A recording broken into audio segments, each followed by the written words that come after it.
enlightening in many ways to have shared that 1 hour with you. And I was hoping somewhere down the line, in fact told them that, somewhere I hope that I get to see you all in person, and today to come out here and, see these kind of numbers where people have turned up very, very happy, and I'm really honored to be here. Thank you so much, first of all, for inviting me. Obviously, like all of you, I'm sure would have been aware, we played a final yesterday. It was a lovely final, and CSK won it. They played some real good cricket. I think it showed that what consistency is all about. But also, we had a story on our side where we kind of came back from the dumps. We kind of, we rose like the phoenix in many ways, and we were able to put out a great performance. And the beauty of the final was the fact that as much as people have enjoyed CSK winning, and in many ways expected because of their captain, their leader, and you don't get better leaders than MS Dhoni going around the world. We had a story in ourselves where we came back, from really tough situations. After the end of first half, when we did come to UAE, in many ways our flight was probably booked, in fact, to go at the end of the last 7 games. But for us to find a way to pull through and do what we did and go all the way to the final is a very nice story, and I think a fairy tale of proportions. And I'm very happy to have been part of such a team. So, and it's been a lovely journey, this IPL. It's been the 14th year that I've been part of it, but it was a very special year. We come to what is called the end of the cycle. So every 3-4 years, there's a big auction at the end of it. So all the players go back in the auction. So I think we'll all go back. I don't know if I'll ever play for KKR, but these 4 years have been phenomenal for us. It's the same with all teams, most of the players will go back in the auction and be thrown around to various other teams. So it was a bit emotional as well, because we have a lot of pride. We played with a lot of fun as well for KKR, and when we look at the end of 4 years, I think we were the 3rd best team in the league, which is saying a lot, considering that it is the toughest tournament going around in the world when it comes to T20 cricket. And the fact that I was able to play that tournament, be part of a wonderful team, in fact captain it for the majority of it, was really good. And and then come and share some stories about leadership. I think no better time than now. So I'm really happy here, and to talk about what our experiences are, and obviously, most importantly, I want to obviously interact with Manju sir and learn my bit as well. Because every time I remember you used to in that conversation you brought some very deep details from Bhagavad Gita, which I'm not very good at. So it is. I'm really looking forward to this. Absolutely. So I think one of the things that DK mentioned very and it's an important point, and he stressed on it, that they played very well. I have had a problem with some of the newspapers when they used to print headlines saying that so-and-so settled for the silver, so-and-so settled for the 2nd place. And I said, you have to understand, nobody settles. You win it. You win the 2nd place, and therefore, to really come up to that part after, as he said, being in the dumps is phenomenal. What goes through your mind, DK? How do you charge up when the chips are down?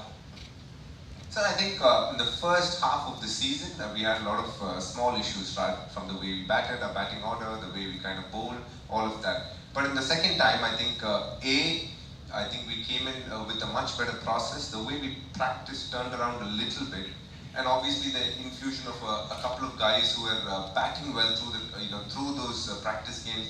They got in and they did well.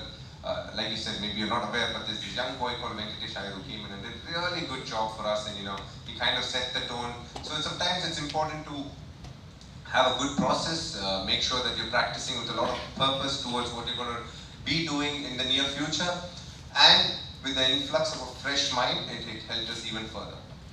So, one of the things I keep saying, I haven't said it to this group, but I think the lesson that I draw from this, and something that I truly believe in, is a lot of people believe that hard work is the key to success. Please remember, hard work is necessary, but it is not sufficient. Beyond hard work, you need to have perseverance.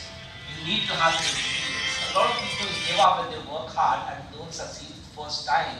Remember, just because you fail once or twice doesn't make you a failure. You become a failure the day you stop trying. And I think DK has never stopped trying, and under his leadership, the team also never stopped trying. One of the things that has always intrigued me when you were leading the team, there are lots of superstars in there. How do you manage those egos? They must be big ones, right? Oh yes, I think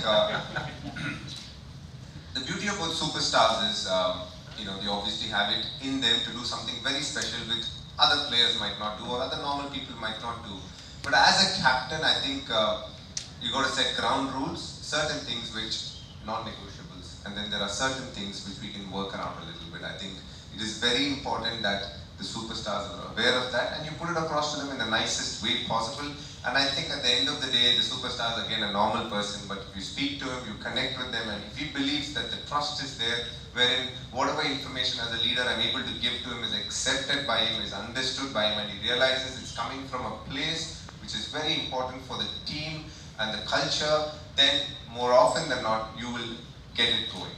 There will only be an issue if they feel that, being treated as fair, not being treated as much as the superstars. I think there needs to be a certain ground rule, so to say, that is set, and after which, I think the most important part is the trust. I think as a leader, you have to be able to be very honest, very straightforward, and at all times, try and say what's the truth rather than what's going to be comfortable for that moment. Sometimes it's not accepted at that point of time, but in the long run, in the bigger picture, it's always the right thing to do. And if you want to be a leader and you want to be respected as a leader, I think the most important thing that you need to put forward is the fact that I, as a person, will definitely do the hardest task first and then expect you all to do it. I think when it comes from that place, I think they're always accepted and they follow.